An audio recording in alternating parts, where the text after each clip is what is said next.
जय माता दी। जय मां कामाख्या। कामाख्ये वरदे देवी नीलपर्वतवासिनी त्वं देवी जगत माता योनि मुद्रे नमस्तुते।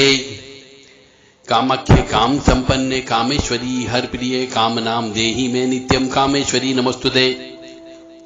काम दे काम रूपस्ते सुभगे सुर सेविते करोमि दर्शन देव्यम सर कामार सिद्धयेत। ओम महेशानी महामाये चामुंडे मुंडमालिनी आयु आरोग्य ऐश्वर्य देहि में देवी परमेश्वरी। ओम जयंती मंगला काली भद्रकाली कपालिनी दुर्गा क्षमा शिवा धात्री स्वाहा सदा नमस्तुते। ओम सर्वमंगल मांगल्ये शिवे सर्वासाधिके शरण्ये त्र्यंबके गौरी नारायणी नमस्तुते। दुर्गति नाशिनी दुर्गा जय जय काल विनाशिनी काली जय जय उमा रमा ब्रह्माणी जय जय सीता राधा रुक्मणी जय जय। महालक्ष्मी नमस्तुभ्यम सुरेश्वरी हरि प्रिय नमस्तुभ्यम दयानिधि। काली काली महाकाली काली के पापनाशिनी खड़ग हस्ते मुंड हस्ते काली काली नमस्तुते। काली काली महाकाली काली के परमेश्वरी सर्वानंद करी देवी नारायणी नमस्तुते। ओम ह्रीं दुम दुर्गाय नमः। ओम हम शम नम गम भम धम खम महाकाल भैरवाय नमः। देव राधा ट्रस्ट की तरफ से सत्यवाणी की प्रस्तुति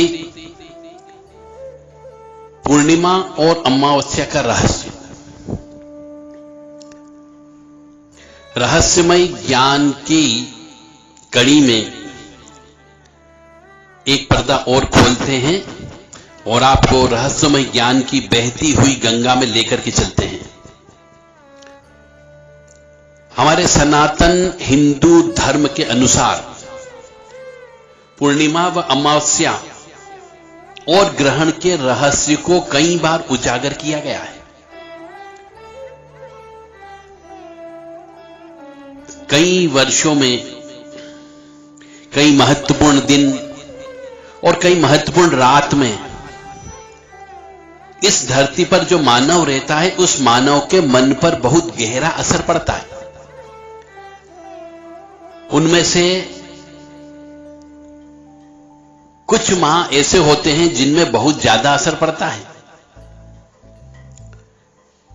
एक माह में 2 दिन महत्वपूर्ण होते हैं, पूर्णिमा व अमावस्या। और जैसे जैसे पूर्णिमा नजदीक आती है कुछ लोगों को डर भी लगता है और जैसे जैसे अमावस्या आती है कुछ लोगों को अमावस्या के दिन डर लगता है।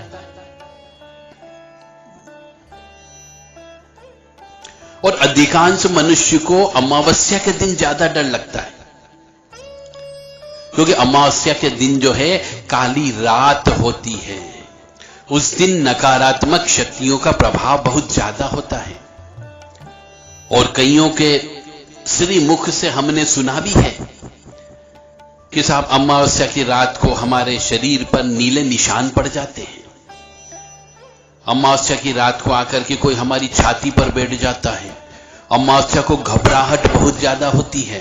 अमावस्या को बेचैनी बहुत ज्यादा होती है। इसका मतलब यह है कि आपके शरीर के साथ में कोई न कोई नकारात्मक ऊर्जा जुड़ी हुई है। इसलिए अमावस्या के दिन ऐसा महसूस होता है। और भारतीय पंचांग के अनुसार जो 30वां दिन होता है कृष्ण पक्ष की अंतिम तिथि, उस दिन चंद्रमा बिल्कुल भी दिखाई नहीं देता है, उसे अमावस्या कहते हैं। इसी डर को खत्म करने के लिए हमारे पूर्वजों ने अमावस्या व पूर्णिमा पर कोई न कोई त्योहार, कोई न कोई पर्व मनाने का नियम बना दिया गया था, जिसको कि आज के जमाने के मनुष्यों ने छोड़ दिया है। उस दिन अमावस्या पूर्णिमा के दिन दान देने का नियम था। सीधा नाम की एक चीज दी जाती थी, ब्राह्मण आकर के भोजन करता था, सत्यनारायण भगवान की कथा होती थी। ये सब इसलिए की जाती थी कि घर के अंदर हवन पूजन हो जाता था, तो जिस मनुष्य को अमावस्या और पूर्णिमा के दिन डर लगता था उसको डर लगना बंद हो जाता था। और वो धर्म कर्म करता था, पुण्य करता था, तो उसको डर नहीं लगता था। परंतु आज के जमाने में ये धर्म कर्म और पुण्य करना बंद कर दिया है, विशेष तौर से अमावस्या और पूर्णिमा के दिन। इसलिए इनके ऊपर नकारात्मक ऊर्जा का प्रभाव बहुत ज्यादा पड़ता है।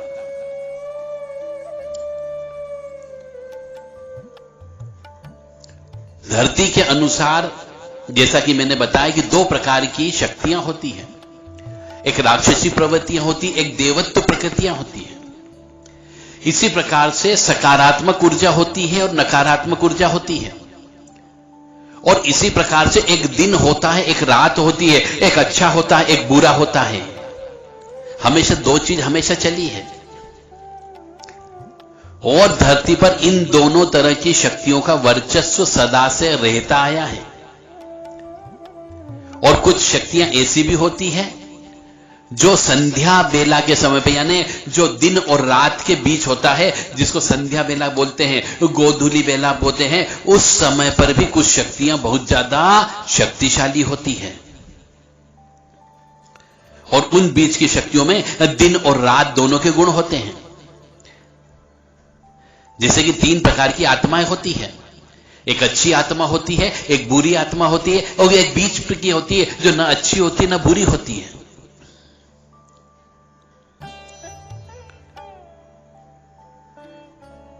और प्राकृतिक और देवी शक्तियों के कारण ही धरती पर अच्छी आत्माएं, निशाचरी आत्माओं का जन्म भी होता है और विकास भी होता है, और अच्छी आत्माओं का भी, पुण्य शक्तियों का भी उत्पन्न होती है, जिनके अंदर देव गुण होते हैं।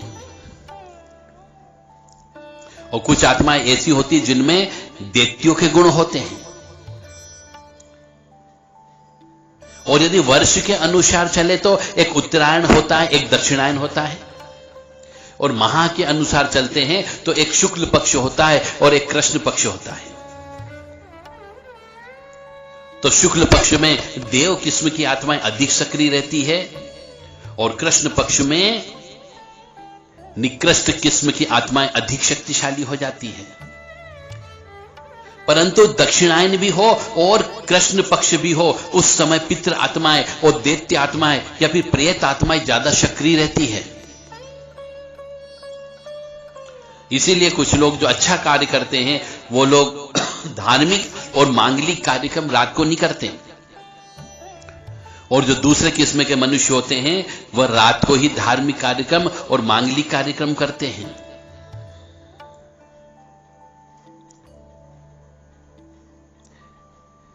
अब आगे रहस्यमय ज्ञान की ओर चलते हैं कि पूर्णिमा के दिन जो आत्मा गर्भ धारण करती है वह उच्च किस्म की आत्मा होती है, और जो आत्मा परमात्मा अमावस्या को गर्भ धारण करती है वह निकृष्ट आत्मा होती है। इसलिए कहा जाता है कि अमावस्या के दिन गर्भ धारण नहीं करना चाहिए, अमावस्या के दिन सहवास नहीं करना चाहिए। पूर्वजों ने हमारे परंपरागत रीति रिवाज के अनुसार, जो बड़े बुजुर्ग थे, वो ये कहते थे कि अमावस्या के दिन सहवास संभोग मत करो, अन्यथा पापी आत्मा घर के अंदर प्रवेश कर जाती है, गर्भ के अंदर प्रवेश कर जाती है।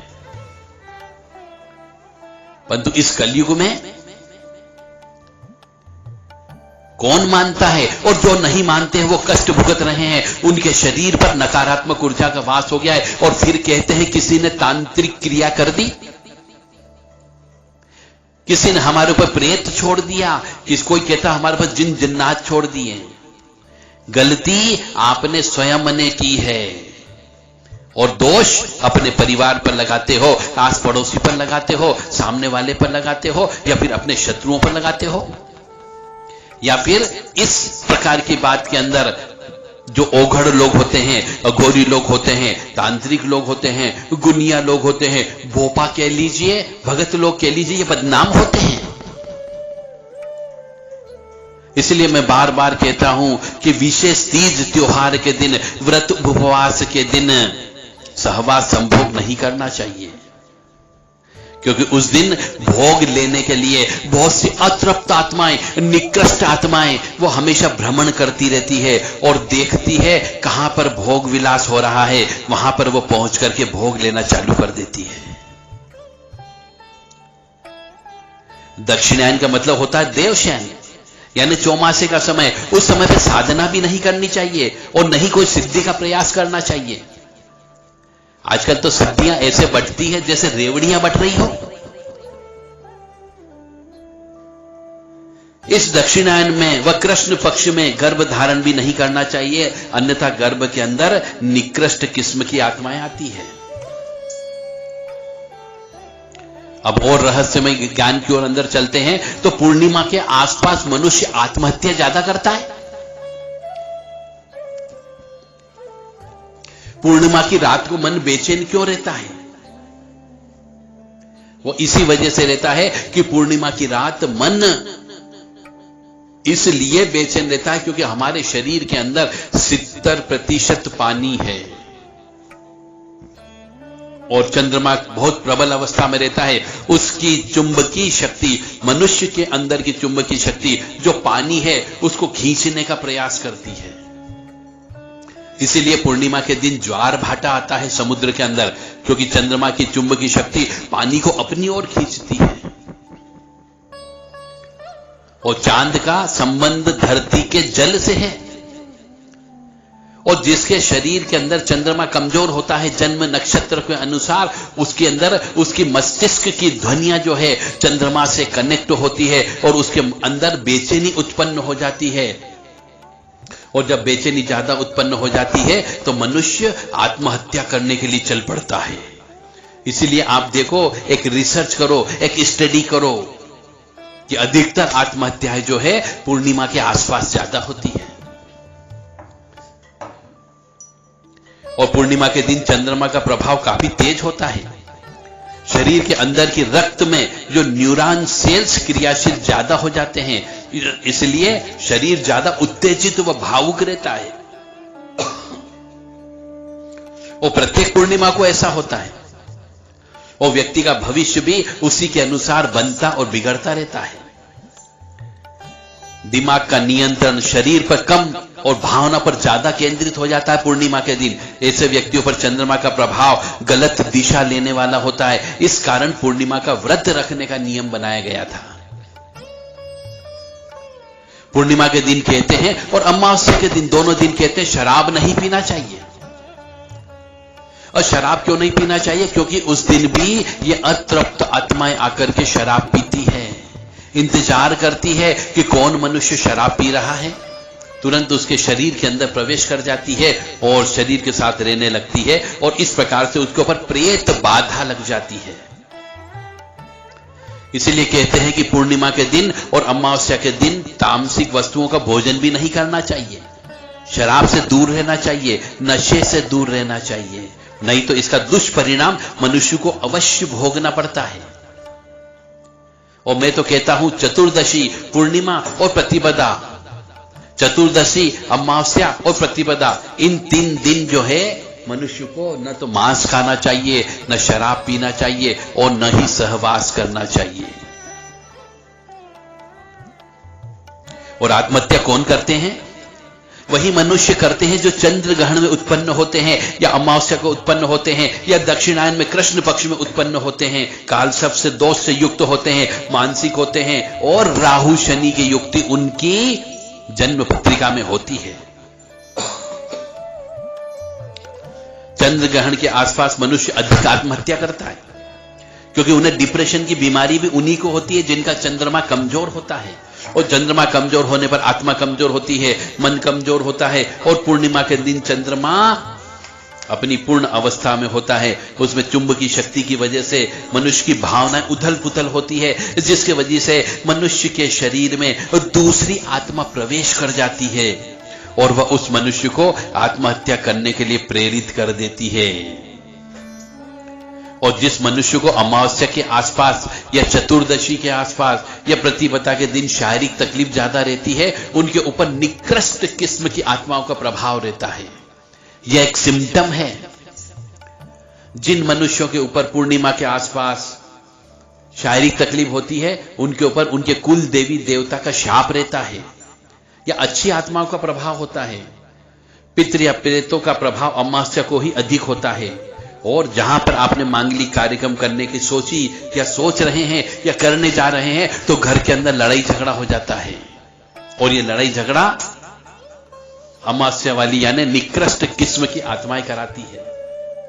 इसलिए अमावस्या और पूर्णिमा के इस रहस्य को समझ लो कि अमावस्या के एक दिन पहले और बाद में और पूर्णिमा के एक दिन पहले और बाद तक आपको शराब, मांस और सहवास का कार्य बिल्कुल भी नहीं करना है। और यदि आपके शरीर में इस प्रकार की कोई भी हरकत होती हो, मन घबराता हो, बेचैन रहता हो, उच्चाटन रहता हो, तो यह मान करके चलो आपके शरीर, आपकी आत्मा के साथ में कोई दूसरी आत्मा जुड़ी हुई है, उसका तुरंत आध्यात्मिक इलाज करवाइए। अन्यथा आप बर्बाद हो सकते हो, आप मानसिक स्थिति खराब हो सकती है, पागलपन की अवस्था में जा सकते हो, डिप्रेशन की बीमारी में जा सकते हो और परिवार का सदस्य आत्महत्या कर सकता है। तो इस वजह से मनुष्य आत्महत्या करता है। मां भगवती जगत जननी, आद्य शक्ति भवानी, आह्लादिनी शक्ति, कष्ट निवारिणी, दुख निवारिणी, महिषासुर मर्दिनी, चंडमुंड नाशिनी आपका कल्याण करें। और यदि इस चीज से बचना हो तो आपको 11 बार रोजाना श्री हनुमान चालीसा का पाठ करना चाहिए, रोजाना हनुमान जी के दर्शन करना चाहिए। यदि ये नहीं कर सकते हो तो भैरव अष्टोत्तर शतनाम का पाठ रोजाना 11 बार करना चाहिए। अगर ये भी नहीं कर सकते हो तो श्री काली कवच रोजाना 5 बार पाठ करना चाहिए। अगर ये भी नहीं कर सकते हो तो एक मुखी हनुमत कवच है, उसका पाठ करना चाहिए, ताकि आपकी विल पावर बढ़ सके, आपकी इच्छा शक्ति बढ़ सके और चंद्रमा मजबूत हो सके। ओम ऐं श्रीं राम रीं रूम रें रोम रम रहसि दक्षिण मुखा पंचमुख हनुमते कराल वदना नारसिंहाय नारसिंहाय। ओम नमो भगवते व्रजकाय व्रजतुल्कल पिंगल उर्दुकेश महाबल रक्त मुक्त तड़ितजी महारोद दस्तोटकट महाकरालिनी महादड़बंद महारीन लंकेश्वर वदाय महाशेतुबन महाशैल प्रभा गंगचरई भगवान महाबल पराक्रम भैरव आज्ञा पहती है महारोद दिग्विजय वैष्णवर्ण भंजे भंजे हुम पट स्वाहा। भूत प्रेत पिचास कुल पिचास टाकिनी शाकिनी यक्षिणी ब्रह्म राक्षस कुल राक्षस ग्रह राक्षस महामारी राक्षस भैरव बेताल परतंत परमंत पर्यंत सर्वग्रह उच्चाटनाय सकल शत्रु सहारणाय क्षणीन हन हन बंज बंज शिक्षक खादे खादे मारे मारे बिंदी बिंदी चिंदी चिंदी उच्चाटे उच्चाटे दावे दावे शो शो नाश नाशे महामहेश्वर रुद्र अवतार ओम हुम फट ओम रीम फट स्वाहा। यदि आप चाहें तो इस मंत्र को भी 11 बार रोजाना बोलने पर आपके शरीर के अंदर अमावस्या और पूर्णिमा पर जो हलचल होती है वो हलचल होना बंद हो जाएगी। एक बार प्रयोग करके देख लीजिएगा। जय माता दी, जय मां कामाख्या।